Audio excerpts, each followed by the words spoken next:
All right, as we promised, President Trump is there in the Oval Office right now commemorating the anniversary of the Social Security Act. That is what he's talking about right now. Let's go ahead and listen in and see if he talks about what's happening tomorrow with Russian President Vladimir Putin.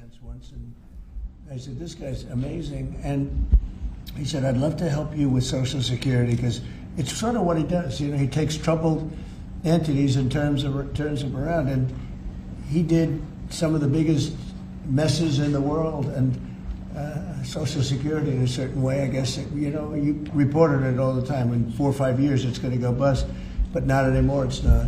And he's got it turned around so well. The proclamation helps. All of the things we've done help. And he's finding such tremendous fraud where we have illegal aliens. We have people that don't even exist on Social Security now. They don't exist. And what it does, it makes it totally secure and powerful for the people that are on it and need it. And we're very proud of the job he's done, one of the best. Howard Castro from Lindell TV. How are you today, sir? Democrats like Bernie Sanders and Elizabeth Warren continue to peddle the lie and the claim that you're trying to cut Social Security, despite your repeated promises to protect it. Why do you think they keep pushing this misinformation and literally terrorizing the elderly in America that sadly keep watching the very misleading mainstream media? I love your question. I should have called you almost first, but I love his questions also, always. But it's such a good question. It's so vicious what they do. Elizabeth Warren said she was an Indian. We call her Pocahontas. She's a liar. She lied her whole career. Based on the fact that she was an Indian, she was able to get into certain colleges, get certain jobs, get into certain universities to work there. She's a liar and a mean person. She's a nut job. I watched her the other night. She's all hopped up endorsing a communist in New York City, and she was all excited and jumping up and down. She's got to take a drug test. She really does. She's got to take a drug test. There's no way somebody can act that way and be normal. What she's done to our financial institutions, she destroys people. Do you know that you had a lot of great banks in the Midwest and banks that loaned to farmers and others, and they went out of business? She put them out of business. Stone cold mean. Banks that were open 150 years, family banks that supplied the farmers and manufacturers and others, and she put them out of business. She's a mean, horrible human being. Bernie Sanders is Bernie Sanders. I don't mind him so much. He's just a liberal guy, very liberal guy. He's a wacky guy. He's still sharp. I got to tell you, you know, he's 86 or 87 or something. He's still sharp. You compare that to Joe Biden, it's, you know, sort of what happened. So I don't mind Bernie Sanders. With him, you know what you're getting. You're getting a guy, he's a nasty guy, but he's somebody that, I don't know if I call it a fastball, but he's able to throw the ball pretty well. He's okay. I watched him the other day. He was totally on the opposite side of things. I will say this, the biggest issue right now, and an issue that's really taken hold, is crime, stopping crime in the cities, and the Democrats are fighting the stopping of crime. So I think that's like men playing in women's sports is okay, or transgender for everybody okay. But this is a bigger issue. This is the biggest of all issues. Crime is rampant in D.C. It's rampant in our generally blue-run cities, and they've got to do something about it, or they're never going to win another election. And instead of calling me a dictator, they like to say Trump's a dictator. Trump's a dictator. Well, I had calls from many, many friends, including Democrats. I have a lot of Democrat friends, but they're normal people. And they were thanking me so much for what I'm doing in D.C. They feel so safe already. And, you know, at the border, we had 0 people come in, and this is done by a liberal group. They're the people that do it. I have nothing to do with it. 0 people in 3 months. We had 0, 0, and 0 for 3 months. And last year we had millions of people pouring in from all countries, from jails, from drug addicts, gang members, drug dealers by the thousands and thousands. 11,888 murderers, half of whom committed more than one murder. They flowed into our country, and for the last 3 months we had none. And I didn't remember when Joe Biden used to always go, I need legislation. I had no legislation. I just said we're closing the borders, and the whole world understood it because they respect your country again. They really respect this country again. They didn't respect it. When he said it, it didn't mean anything. But now they know it meant a lot. And Mexico, does what we tell them to do, and Canada does what we tell them to do, because we have the two borders. We have the northern border, the southern border, and they were both horrible. But now it's some people say it's a miracle. Well, what Frank has done with Social Security also is something very special. But what we're doing with crime, which will be your next question, I guess, that's because everyone's they're afraid. Half of the people here, maybe all of the people here, most of you live in D.C., you are petrified to go out, and you're liberal, and if you're liberal, you're going to have to change. You're Democrats, you're going to have to change your ways. So we will have crime under control very shortly in D.C., but they're record numbers, and sadly, what I guess the mayor did, but whoever it was, they asked the numbers to be fudged so that it would show less crime than the fact. The fact is, it's worse than it's ever been, and we will have it just like we did at the border, where with borders are totally in great shape right now, the best ever, record-setting shape. We'll have the crime situation solved in D.C. very soon. And we're also going to beautify the city. We have a beautiful city, but you can't have graffiti, and you can't have roads with potholes, and you can't have the medians, the dividers in the roads falling down on the street. We're going to be beautifying the city, making it really beautiful. We're going to be getting the criminals the hell out of here. We don't want the criminals in Washington, D.C. Mr. President, one on your Putin meeting and then one on D.C. crime. Are you prepared to offer Vladimir Putin access to rare minerals to incentivize him to end the war? We're going to see what happens with our meeting. We have a big meeting. It's going to be, I think, very important for Russia, and it's going to be very important for us, and important for us only that we're going to save a lot of lives. Look, we have, we're not paying any money, as you know, to Ukraine. We're supplying equipment. We're being paid 100% plus for that equipment by NATO. And I got NATO up from 2% to 5% of GDP. They now have billions of dollars. NATO is a very rich group of countries, and we make the best military equipment anywhere in the world by far, and they're buying our equipment, and they're paying 100% for the equipment, 100%. In fact, they owe us about $2 billion now. They're going to send a check. Another one was sent recently for $1 billion. So we're not spending any money anymore. Biden gave them $350 billion, got nothing for it. And if you look, and by the way, we also signed a rare earth deal where we get, years of rare earth to get our money back, the money we spent. But what I'm really doing this for is to save thousands of soldiers a week. You have Russian soldiers, you have Ukrainian soldiers, and then you'll have missiles dropped into various cities and towns in Ukraine. And they're losing last week they lost 7,251 people, mostly soldiers, Russian and Ukrainian soldiers. I'm doing it for that reason. We have a meeting with President Putin tomorrow. I think it's going to be a good meeting, but the more important meeting will be the second meeting that we're having. We're going to have a meeting with President Putin, President Zelensky, myself, and maybe we'll bring some of the European leaders along, maybe not. I don't know that it's going to be very important. We're going to see what happens. And I think President Putin will make peace. I think President Zelensky will make peace. We'll see if they can get along. And if they can, it'll be great. I've solved 6 wars in the last 6 months, a little more than 6 months now, and I'm very proud of it. I thought the easiest one would be this one. It's actually the most difficult. We had one war raging, as you know, for 37 years. One in the Congo with Rwanda was raging for 31 years. We solved 6 of them, made peace, not just solved them, we made peace. If you look at Pakistan and India, planes were being knocked out of the air. 6 or 7 planes came down. They were ready to go. Maybe nuclear, we solved that. I thought this would be maybe an easier one. It never made sense, this war. It would have never happened when I was president. If I were president, this war would have never happened. But millions of people have been killed. And I'm there for one reason, to see if I can solve. This was Biden's war. This isn't my war. I want to see if I can stop the killing. Yeah. Rare earths, do you plan to offer him access to that at all? We have great rare earth. We made that as payment for all of the money that we've spent so foolishly in Ukraine. We spent $350 billion. Now, Europe spent $1 billion. That's a lot of money. They spent $100 billion. That's a lot of money.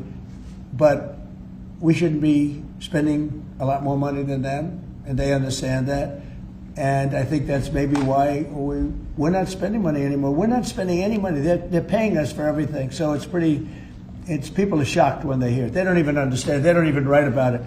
But we're not spending money, but we are spending a lot of time trying to get the war solved. If we can get the war solved, we'll be very happy. As far as rare earth, that's very unimportant relative. I'm trying to save lives. And on DC crime, sir. On DC crime. Do you have a message for the Democrat lawmakers like Nancy Pelosi or media who are saying, after living here for many years, that there is no crime and you're trying to start a new news cycle? It's another reason why the Democrats lost the election in a landslide. They lie. It's just lie. Look, the crime is very bad. I think they'd be much better off saying, we want to help President Trump with the crime because it's an epidemic. It's a tragic situation. It's the worst it's ever been. And we want to help President Trump with the crime, as opposed to, he's a dictator. He's a dictator. People are so happy to see our military going into D.C. and getting these thugs out.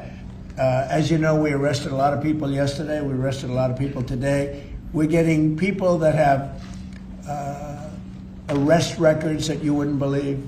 28 arrests, 15 arrests, brutal, brutal people. And we're going to have to do something about this cashless bail, because people shoot somebody, they kill somebody, and they're out on the street in less than an hour. Now, that's when it's all started in New York, in Chicago, Los Angeles. You take a look. If we didn't go to Los Angeles to help this incompetent governor and a mayor that doesn't know what the hell she's doing, if we didn't go to Los Angeles, you wouldn't have a big part of it burned down. The other part of it would have burned down too. You would have not had, I don't think you would have been able to have the Olympics. We have the Olympics. I have a lot at stake with that because I'm the one that got the Olympics. I got it in my first term, and I was saddened because I got it for what would be my third term, okay, which turned out to be second term. And the Olympics, it's a great honor, but I felt badly because I said I won't be president when the Olympics came. Well, through circumstance, I am president. I want to make sure the Olympics is great, the World Cup is great, and the 250, maybe the most important of all, is the 250-year celebration is great. So what's happening is we will work very hard. You would not have had... You are listening live to President Trump taking questions from reporters there in the Oval Office. Nancy Chen takes over next, listening in on all of those headlines on CBS News 24/7. I'm Nancy Chen. It is 2 o'clock on the East Coast. Let's take you back now to the White House, where President Trump has been taking questions from reporters. Well, I think we could have maybe done it. No, he was told what to say. He said, you go back to your files and see what he said. He said, thank goodness they came. If I didn't go and put our military there, or National Guard in that case, and we'll go military if we have to, but the National Guard went there. They were very effective. If we didn't do that, I don't think you would have had the Olympics in Los Angeles. The place would have been just like the 25,000 houses that burned down, where, by the way, the governor ought to focus on getting their permits. You know, the federal permits are given. Those are the hard ones, and they were given a long time ago. People can't rebuild their house because they can't get permits from the state and the city, and they ought to focus on that because it's very upsetting. I went there right after the fires. I walked the streets, and I met a lot of great people that want to rebuild their homes. We took care of it from the federal standpoint, but they're not taking care of it from the city standpoint, the mayor and the governor. They're not getting their permits. They can't build their houses. Mr. President, on DC crime. Go ahead, please. Mr. President, thank you. Do you think this summit and the incentives for peace you are putting on the table could end up rewarding Putin for his invasion of Ukraine? And what kind of signal do you think that could potentially send to other aggressors? No, I don't think it's a reward. I think that what we have is a situation that should never have started, should have never started. It didn't start under me, and for 4 years it wasn't even discussed. And I could see it was going to happen after I left. I could see what was happening. Everything that we did was wrong. Everything that was done was wrong. Everybody's to blame. Putin's to blame. They're all to blame. This is a war that would have never happened. The other question on L.A., Mr. President, earlier today, the Washington, D.C. police chief issued an executive order allowing Metropolitan Police officers conducting traffic stops to notify Federal Immigration and Customs Enforcement about undocumented immigrants that they encounter. Yet the city has a long-standing pro-immigration policy, including allowing non-citizens to vote in local elections. Which is ridiculous. And limiting cooperation with federal immigration agencies. Right. Did your administration pressure the D.C. police chief to review and repeal these policies? And will you require other cities to roll back similar policies to avoid possible federal takeover of local law enforcement? So what you're saying is that it was a very positive thing. When they stop people, they find they're illegal, they report them, they give them to us, etc. That's a very positive thing. I have heard that. It just happened. That's a great step. That's a great step if they're doing that.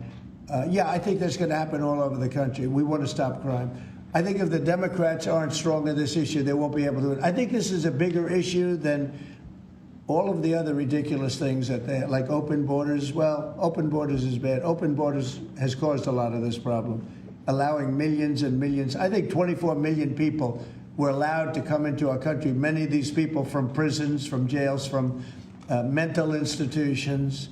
This was the Biden policy. And I don't believe it was him. He was never there before. It was the people that encircled this very beautiful desk, the Resolute desk. Radical left lunatics who were smart, but radical left. And I'm very happy to hear what you just said, because I've heard that. And Mr. President, on L.A., if I may, the mother of a 15-year-old California boy was briefly detained at gunpoint in a case of mistaken identity. The LAUSD superintendent says that surveillance video shows armed agents wearing police and border patrol insignia. Given the National Guard, the Border Control, ICE agents, they're not trained in local policing. What specific steps are you taking to ensure that young people are not put in harm's way with these types of operations? Yeah, what they are trained in is common sense, and they're very tough people. And they have great common sense, and they are highly trained. I heard the mayor of L.A. was saying, oh, they're not trained this way. I heard this character from, where was he from? They talk about him as a candidate. He's got no chance. The governor of Maryland, I watched him this morning saying that the governor of Maryland, yeah, they say maybe he'll be a president. He's not presidential timber at all. But I heard him today talking about how the National Guard or the military is not trained in police, but they're trained in common sense, and they're trained in not allowing people to burn down buildings and bomb buildings and shoot people and all of the things. They've done a great job. Again, if we didn't send them, and very importantly, if we didn't send them into Los Angeles, the rest of Los Angeles would have been burned down to the ground.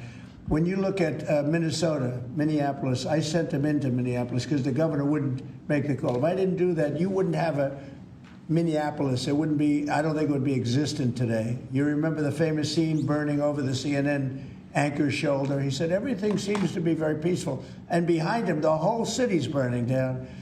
So you had the whack job governor who ran for vice president and made a fool out of himself.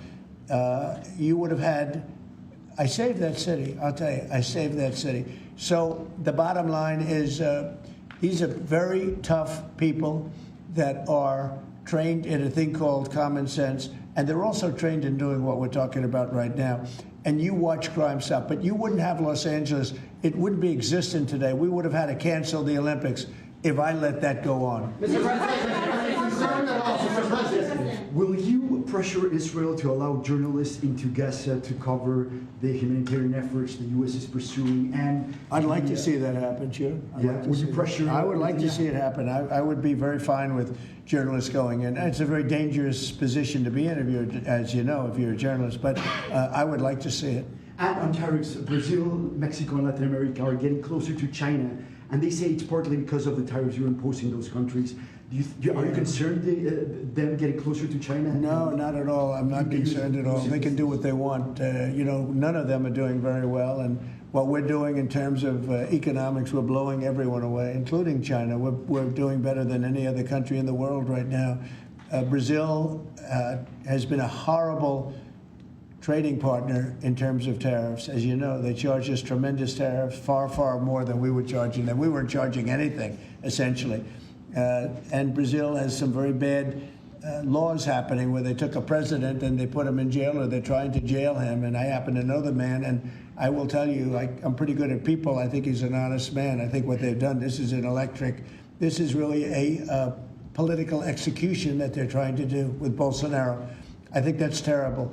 But they also treated us very badly as trading partners for many, many years. One of the worst countries on earth for that.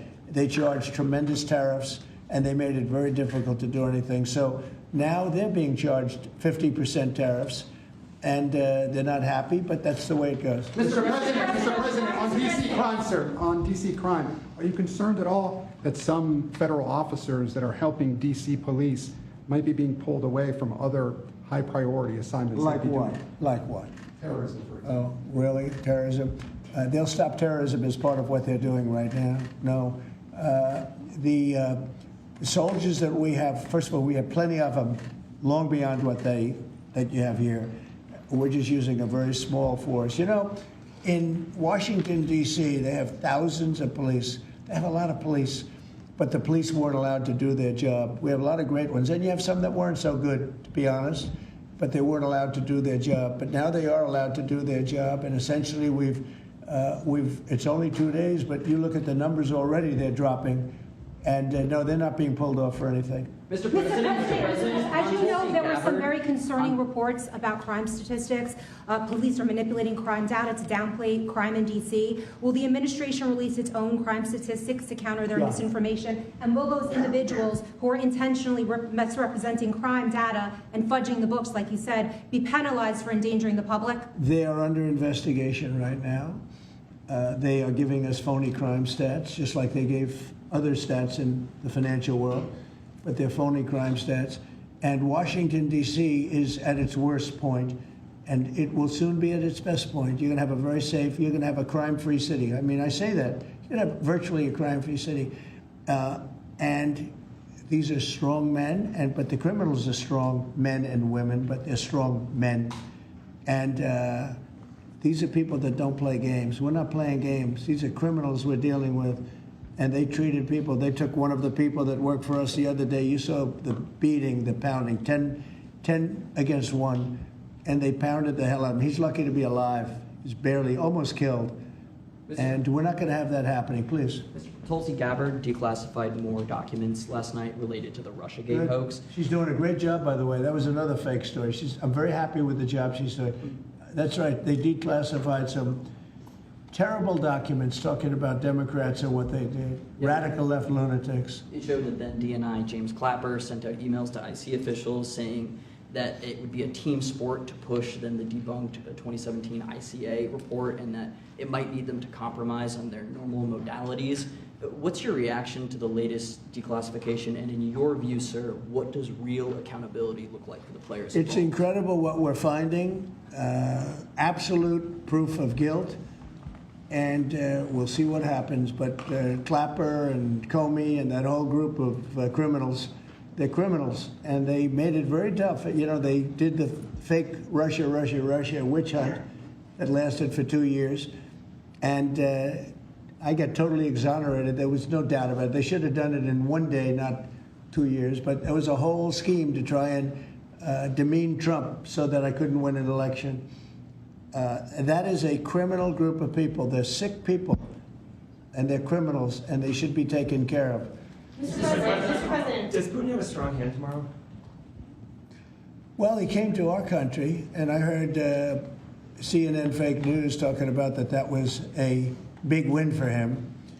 Normally, you would say the opposite, but they said, oh, it's a big win that he came here. Normally, we would say the opposite. You know, he came here. I think that President Putin would like to see a deal. I think if I weren't president, he would take over all of Ukraine. It's a war that should have never happened. If I weren't president, in my opinion, he would much rather take over all of Ukraine. But I am president, and he's not going to mess around with me. Mr. President, on Russia, Mr. President, would you support or agree to reducing NATO troops in Europe, in countries like Poland, in order to get Russia to agree to a peace deal?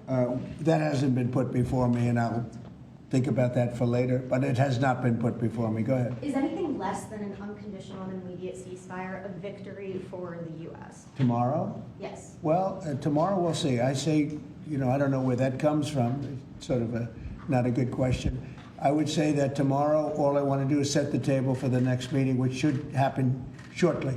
I'd like to see it happen very quickly, very shortly after this meeting.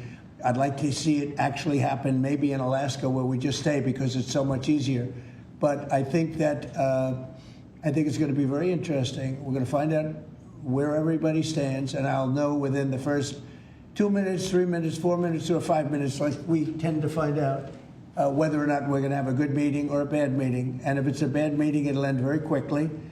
And if it's a good meeting, we're going to end up getting peace in the pretty near future. Okay? How about one more? Thank you, Mr. President. On the Smithsonian, I know that your administration is seeking to weed out a lot of this left-wing spin that's in the museums, but we're seeing from people like Brian Stelter or other commentators that they're insinuating that you are trying to change history according to your narrative. What's your response to that, and is there anything you particularly like to do? Well, we want the museums to treat our country fairly. We want the museums to talk about the history of our country in a fair manner, not in a woke manner or in a racist manner, which is what many of them, not all of them, but many of them are doing.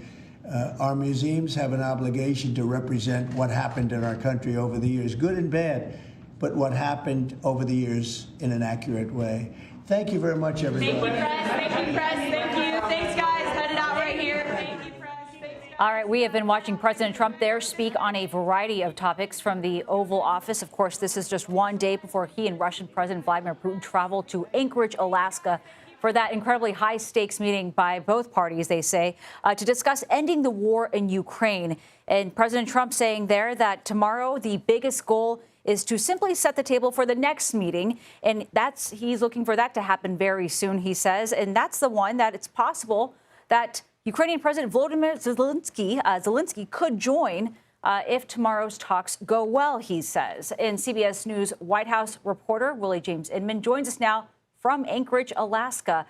Willie, very good to see you there on the ground. What are the biggest challenges, can we talk about that, when it comes to negotiating with someone like Putin? Hey there, Nancy. Good to see you as well. Well, President Putin of Russia is a former KGB agent, so he is a master manipulator. And in this case, he is looking to perhaps work on his relationship with President Trump. We know that the two men have spoken several times over the phone since the president has taken on his second term. But their relations have grown sour in recent weeks, and the president mentioning as much in public view because of President Putin's refusal to move towards a ceasefire, moving towards ending this war. But a former U.S. intelligence official talked about some concerns that she has in terms of this meeting with Putin. Take a listen. One of the things that I really worry about going into this summit is that President Trump will be easily manipulated. I think we've seen from some of his recent public statements issues about that suggest that he lacks a grasp of the issues that are on the table. Now, remember, at stake here, the president mentioned this several days ago, a potential land swap between Ukraine and Russia. The president of Ukraine, President Zelensky, throwing cold water on that idea, essentially saying that Ukraine will not cede its territory to its occupier. Of course, we know that Russia has gained some of that Ukrainian territory, has gained control of it using its military in this invasion. So we'll have to wait and see in terms of what happens there. But this meeting really setting the stage for the next potential meeting, the president says, if it goes well, that meeting with President Zelensky, perhaps with all three leaders, could take place in the coming days, Nancy. Yeah, I found that it was really interesting also that President Trump repeated what he has said before about knowing if this will be a good meeting really within the first 2 minutes. He said then possibly 3, 4, or 5, but in pretty short order, knowing if they are ready to meet and, in fact, lead to this second meeting with Zelensky. Can you talk a little bit about perhaps some incentives for Putin to get to a ceasefire? Yeah, well, one of them is lessening the economic burden that Russia has faced with those increased sanctions, not only that the U.S. has put on Russia, but European partners as well. We, of course, know that the U.S. has sought to punish some of Russia's trading partners, in this case, trading partners that rely on the U.S. as well to sell their goods. India taking another hit, building on top of those tariffs that the president announced. Now their tariff rate set to 50% for imports that come to the United States. Part of that is because the president says India continues to purchase Russian energy, Russian oil. So we, of course, know Putin has a little bit of incentive there to ease the pain on his economy to help his nation rebuild itself after this invasion of Ukraine coming from the Russian military, Nancy. All right, Willie James Inman, a very big day ahead. Thank you very much for joining us today. And tomorrow, CBS News will have live coverage of President Trump's meeting with Russian President Putin all day. In addition, John Dickerson will anchor the CBS Evening News from Anchorage, along with Face the Nation moderator Margaret Brennan.